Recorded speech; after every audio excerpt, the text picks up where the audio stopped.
ചെരുപ്പിൻ്റെ പെട്ടി ഉണ്ടെങ്കിൽ അതാരും കൊണ്ടുപോയി കളയണ്ട. നമുക്ക് അതുകൊണ്ടൊരു ഈസി ഓർഗനൈസർ ഉണ്ടാക്കിയെടുക്കാം. ചെരുപ്പിൻ്റെ പെട്ടി തന്നെ വേണമെന്നൊന്നുമില്ല, വേറെ എന്തെങ്കിലുമൊക്കെ കാർഡ്ബോർഡ് വെച്ചിട്ട് നമുക്കിത് ഉണ്ടാക്കിയെടുക്കാം. പിന്നെ ചെരുപ്പിൻ്റെ പെട്ടി കിട്ടിക്കഴിഞ്ഞാൽ പെട്ടി ഉണ്ടാക്കണതിൻ്റെ സമയം നമുക്ക് ലാഭിക്കാം. വെറും 10 മിനിറ്റ് മതി ഓർഗനൈസർ ഉണ്ടാക്കാം. അപ്പോൾ കാർഡ്ബോർഡ് വീട്ടിലിരിക്കുകയുണ്ടെങ്കിൽ വേഗം പോയിട്ട് ഓർഗനൈസറൊക്കെ ഉണ്ടാക്കിയൊക്കെ കടയിൽ നിന്ന് വെറുതെ വാങ്ങിയിട്ട് പൈസയൊന്നും കളയേണ്ട ആവശ്യമില്ല. അപ്പോൾ അതിന് എക്സ്ട്രാ വേണ്ട ഐറ്റം എന്ന് പറഞ്ഞാൽ ലേസാണ്. ലേസ് ഇല്ലെങ്കിൽ നമുക്ക് പേപ്പറൊക്കെ വെച്ചിട്ട് അഡ്ജസ്റ്റ് ചെയ്യാം, വേറെ എന്തെങ്കിലുമൊക്കെ ചെയ്യാം.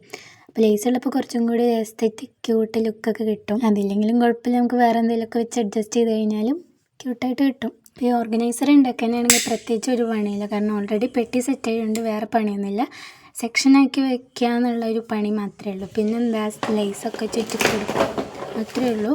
അപ്പോൾ നമുക്കിതിൽ പ്രത്യേകത എന്താണെന്ന് വെച്ചാൽ അത് വലിയ പെട്ടിയായിട്ടുണ്ട്, കുറേ ഓർഗനൈസ് ചെയ്യാൻ പറ്റുന്നുണ്ട്.